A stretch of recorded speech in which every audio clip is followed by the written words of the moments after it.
In April 1862, my army was encamped along the Tennessee River, just north of the Mississippi border.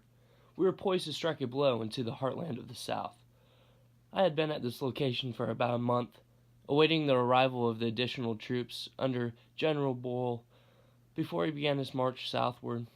I had no idea that 20 miles to the south, in Corinth, Mississippi, Confederate General Albert Sidney Johnston ordered his troops northward with the plan of attacking me before Buell arrived.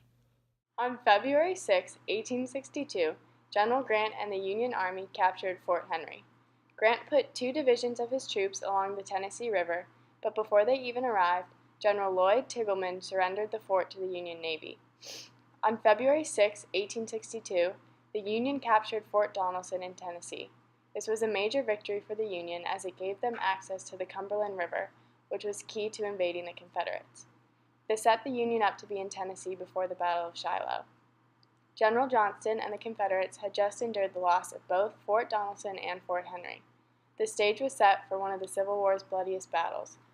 40,000 Confederate troops led by Albert Sidney Johnston from Mississippi against 42,000 Union troops led by Ulysses S. Grant. The goal, take out Grant and the Union in Tennessee. I woke up on the morning of the 6th to a surprise attack by Johnston's force.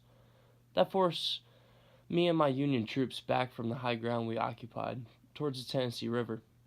The fighting was fierce.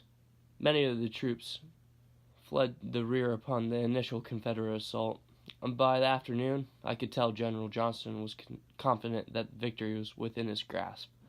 However, resistance stiffened, fighting around the whitewashed Shiloh church particularly vicious. General Grant set up his army in a temporary camp surrounding the Shiloh church. General C.F. Smith oversaw the mission until Grant could arrive at Savannah. While Smith was in charge, he encouraged General Sherman and the men at shore because the men had gone upriver on boats with the cavalry in an attempt to break the lines all the way up to Corinth, Mississippi. Though this failed because of the amount of water on the ground, it led Sherman to come across the location for the troops to set up camp. General Johnston's plan was to separate the stationary Union troops from their support on the Tennessee River. He then wanted to drive them into swampland where the Confederates would have an advantage. Johnston planned to attack 2 days earlier, but because of a heavy rainstorm, the troops were forced to stay where they were. Both sides were suffering from dysentery, and the Confederates were not prepared for the 2 extra days of waiting because they were low on supplies.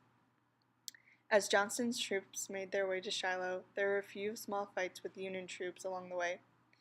Even though this raised suspicion that the Confederates were planning an attack, General Grant did not want to provoke a battle until Buell's backup had arrived. Because of this, Grant did not send scouts out and was not prepared, making it an effective surprise attack from the Confederates. However, the Confederates were not entirely organized in their battle strategy, because they had 2 opposing battle plans from Generals Johnston and Beauregard. Different units were intermingled, and soldiers were forced into zones that were not their own. In a wooden thicket that we learned Confederates labeled the Hornet's Nest, my troops struggled for nearly 6 hours before finally surrendering. We had stalled the Confederate onslaught by exchanging our precious lives for time in which reinforcements could arrive. With nightfall, the fighting subsided. We were pinned against the Tennessee River, but I could tell the Confederates were exhausted. And they were morally depleted after their General Johnston was killed during the afternoon's battle. The battle at the Hornet's Nest saw 8 separate Confederate attacks on the 3 Union divisions that were there.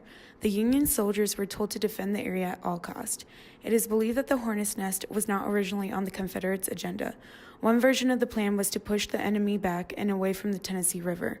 Albert Sidney Johnston wanted to push the Federals back and into the Tennessee River. Bell's reinforcements arrived during the night, as did forces under General William H. Wallace, strengthening our lines with 22,500 fresh troops. With the break of dawn, I attacked. We pushed the exhausted Confederates back until they finally began a retreat in the early afternoon that left the field to us. Corpse-lined areas of the battlefield. Like I said, it would have been impossible to walk across the clearing in any direction, stepping on dead bodies without a foot touching the ground. The battle ended as General Buell's army of 25,000 Union troops made their way to Shiloh. By the afternoon, the Confederate forces had decided to retreat to Corinth at the order of General Beauregard. There were 23,000 casualties at the Battle of Shiloh. Because of this, the battle was nicknamed Bloody Shiloh. General Grant was reassigned after the backlash for the amount of casualties he and the Union had sustained. The Union forged on to Corinth, but went slowly, expecting Confederate attacks along the way. When they made it to Corinth, the Confederates had abandoned the city. This battle opened up the South so that the Union could begin to take over the Mississippi Valley.